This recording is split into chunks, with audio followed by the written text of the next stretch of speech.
Special thanks to Synergy Entertainment and Synergy Cinemas for sponsoring this episode of Movie Time with Crash.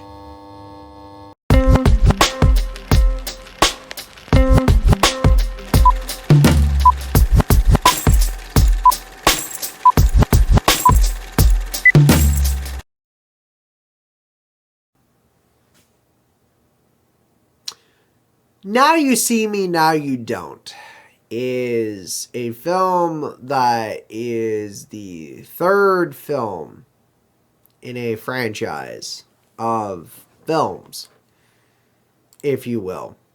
So, it is the third one. So, it is a film. It is a film about basically magicians and artists and people like Woody Harrelson and Jesse Eisenberg and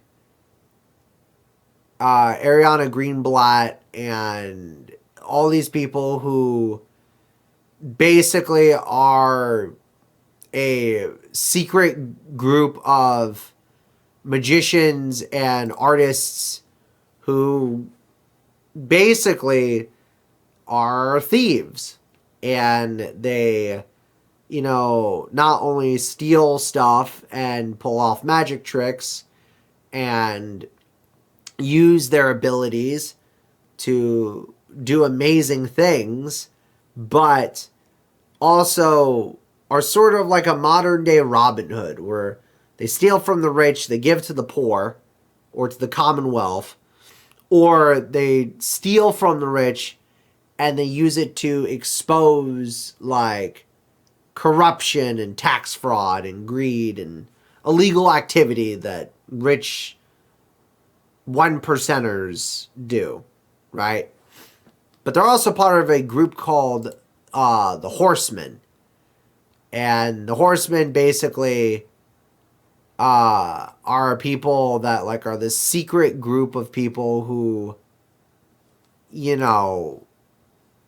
decide, to use their magic for, good or possibly for personal gain. And it's hard to explain without actually seeing the previous films, right?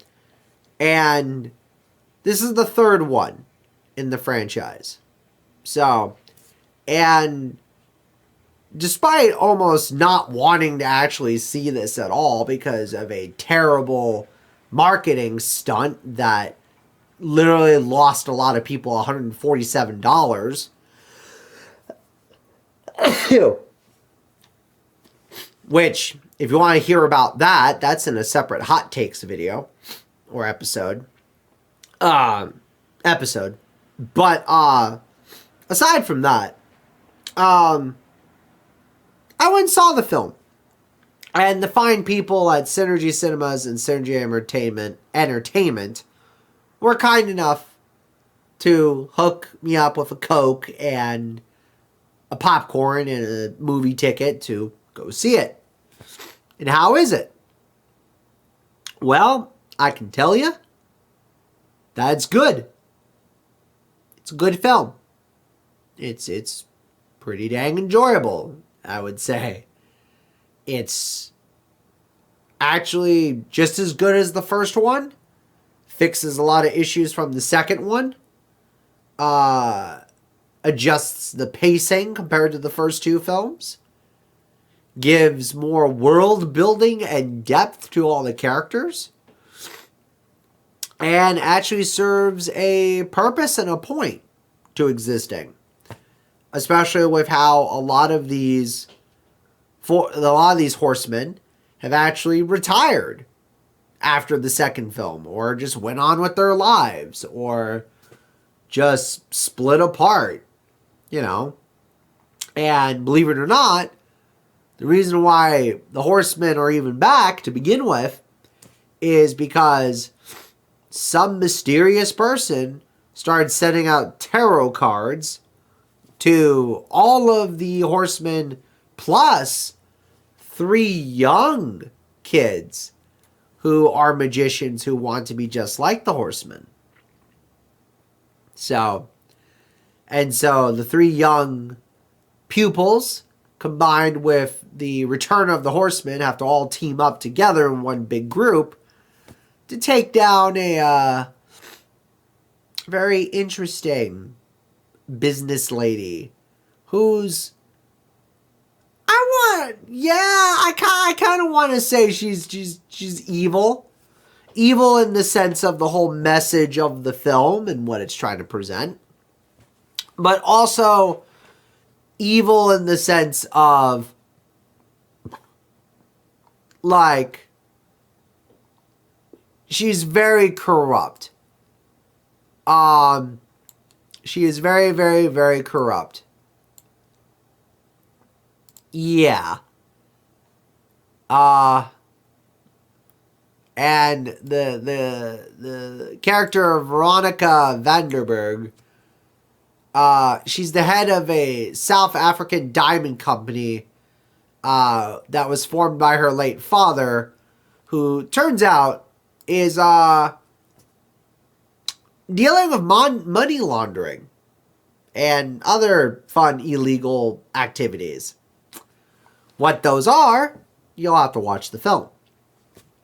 But it is very interesting, though, because here's kind of the thing, right, about this one compared to, say, like the other two. It's odd because the cast itself is very talented, right? And it's one of their strongest performances that they've had in a while since doing these films. And like it's very fun, it's very fast-paced. The action is good. The jokes are very snappy, right? And the movie is definitely worth watching in theaters if it's still out. And it does feel kind of like catching up with old friends I haven't seen in a while. And it does do what Now You See Me does best, which is show off a lot of cool tricks and magic illusions and stunts and stuff. And it feels very very showmanship of it. But my one negative, other than, again, the lack of $147, is it just feels almost like, despite this film literally being like a almost 2-hour film, it just feels like there's not too much substance to the plot, like with the previous films that sort of served a point, and it just feels more like this was, I hate to say it, but after the third film, I feel like this needs to turn more into like a TV series or like a mini series rather than a series of films. It just feels like, I don't know, like the plot wasn't fully there as much, and like there's less of a focus on an actual like plot and story. Like the story is just kind of a placeholder when really you're there for like the magic tricks and the illusions and the CGI, and surprisingly more CGI compared to the other films.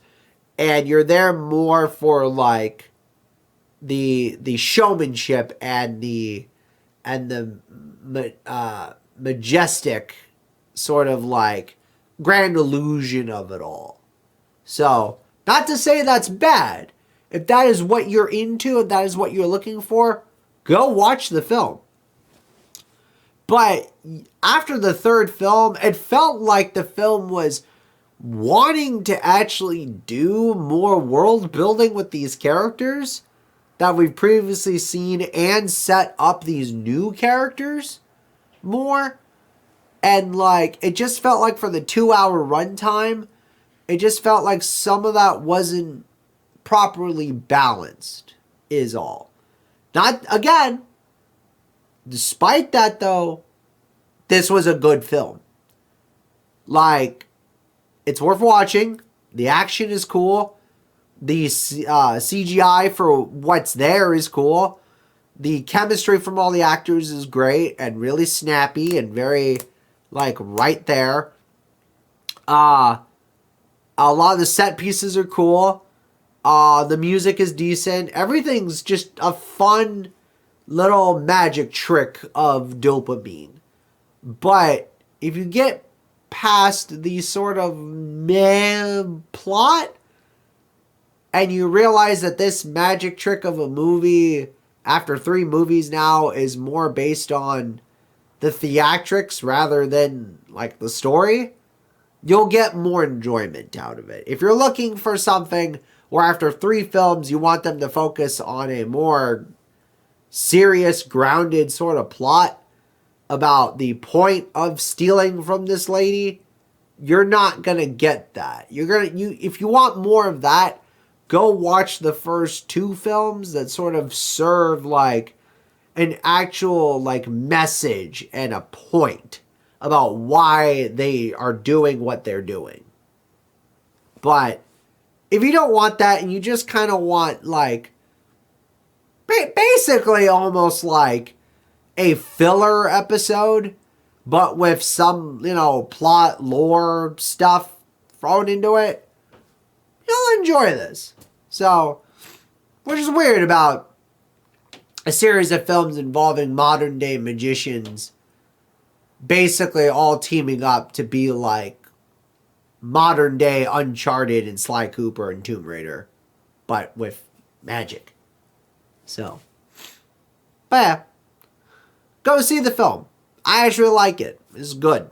So, I 3 sequels in, and so far, you know what? I'm still impressed.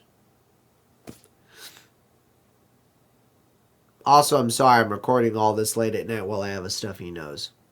So, but yeah, that's it.